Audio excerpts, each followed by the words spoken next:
Legenda Nyi Roro Kidul telah menjadi salah satu bahasan yang cukup populer di kalangan masyarakat tertentu dari waktu ke waktu. Berbagai mitos muncul menyelimutinya, mulai disebut penguasa Laut Selatan, berwajah menawan, hingga diidentikan dengan mengenakan pakaian hijau.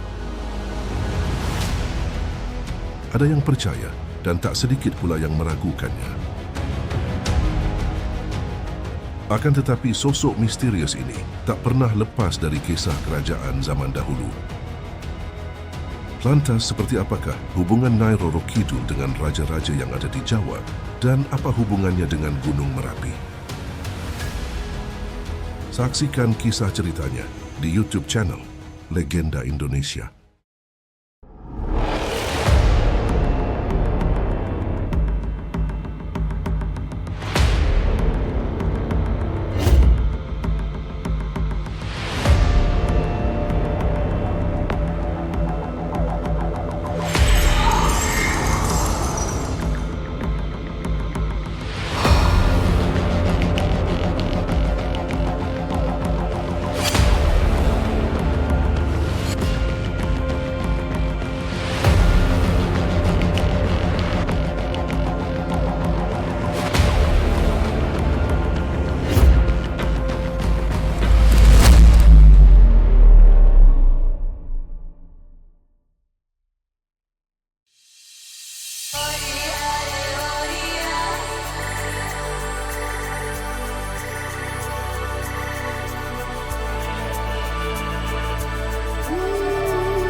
Selain menjadi sosok yang misterius, Nyi Roro Kidul juga disebut dalam cerita yang membahas seputar berdirinya kerajaan Mataram Islam. Dalam beberapa cerita, digambarkan raja-raja zaman dahulu jika hendak mendapatkan posisi di kerajaan, diharuskan izin terlebih dahulu kepada Sang Ratu yang dipercaya sebagai penguasa Laut Selatan. Namun dalam petikan Tembang Dandang Gula dari Babat Ing Sangkala yang ditulis pada tahun 1738, cerita Ratu Kidul merupakan cara masyarakat dahulu dalam memahami sebuah realitas.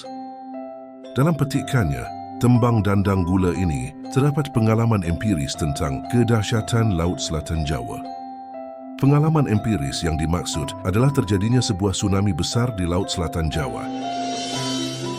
Terlepas dari itu semua, dari segala kemisteriusan sosok Nyi Roro Kidul, pantai Laut Selatan tak terpungkiri merupakan lokasi yang menyimpan banyak potensi keindahan. Terbukti pada setiap akhir pekan, pantai Parangtritis ini banyak diminati sebagai destinasi wisata di Yogyakarta. Tak sedikit masyarakat yang berkunjung ke sini untuk melihat desiran ombak yang menggulung hingga ke permukaan bibir pantai. Pantai Laut Selatan yang berada di sisi selatan kota Yogyakarta ini juga merupakan salah satu bagian penting dari Keraton Yogyakarta itu sendiri. Keraton Yogyakarta kini menjadi pusat konsep tata ruang di kota itu. Tata ruang daerah ini memiliki keistimewaan berupa garis imajiner yang masih satu garis lurus terbentang dari Gunung Merapi, Keraton hingga Laut Selatan. Selain garis imajiner, Yogyakarta juga memiliki sumbu filosofis yakni Tugu, Keraton dan Panggung Krapyak yang dihubungkan secara nyata berupa jalan. Sumbu filosofis itu melambangkan keseimbangan antara hubungan manusia dengan Tuhannya, manusia dengan sesama manusia, serta manusia dengan alam. Konsep ini persis diambil dari ajaran agama Islam, yakni hablum minallah, hablum minan nas, dan hablum minal alam. Panggung Krapyak ke utara hingga Keraton melambangkan sejak bayi dari lahir beranjak dewasa, berumah tangga hingga melahirkan anak.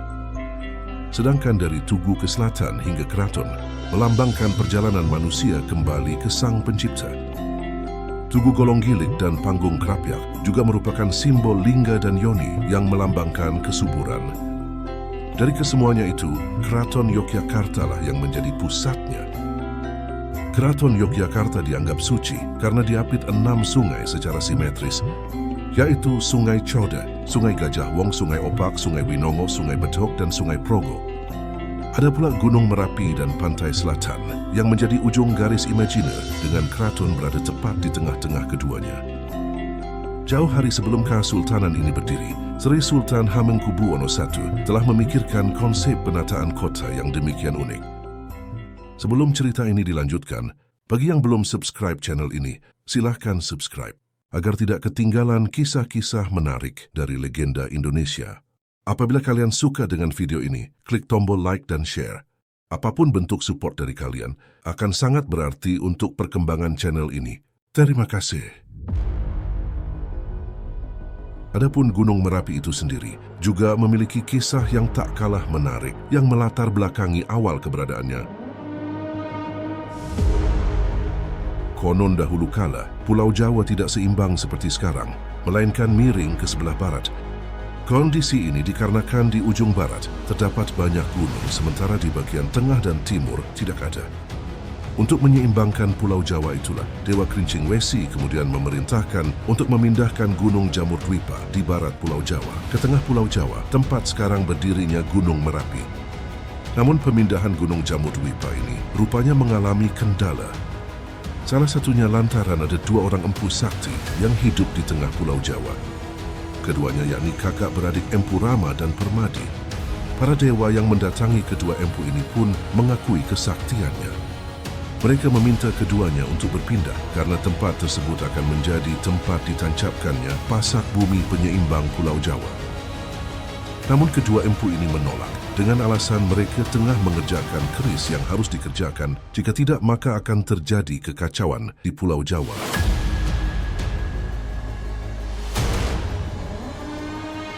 Mendengar hal itu, Dewa Krincing Wesi murka lalu menjatuhkan Gunung Jamurdwipa di atas mereka. Kedua empu ini pun terkubur hidup-hidup. Roh keduanya dipercayai menjadi penjaga Gunung Merapi hingga sekarang. Sementara perapian tempat mereka membuat keris menjadi cikal bakal penamaan Merapi. Perapian ini juga yang diyakini sebagai cikal bakal lahar panas Gunung Merapi.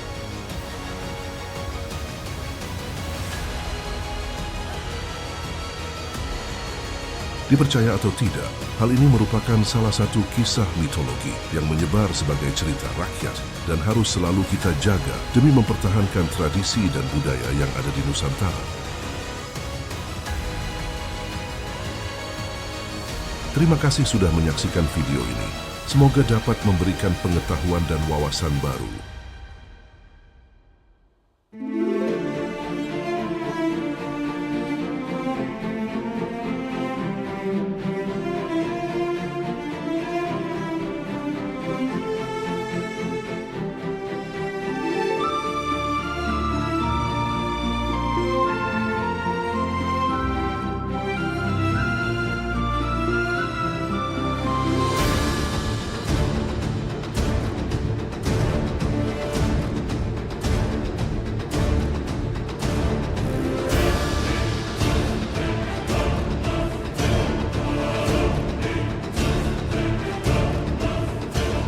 Terima kasih sudah mengunjungi dan menonton video dari channel Legenda Indonesia.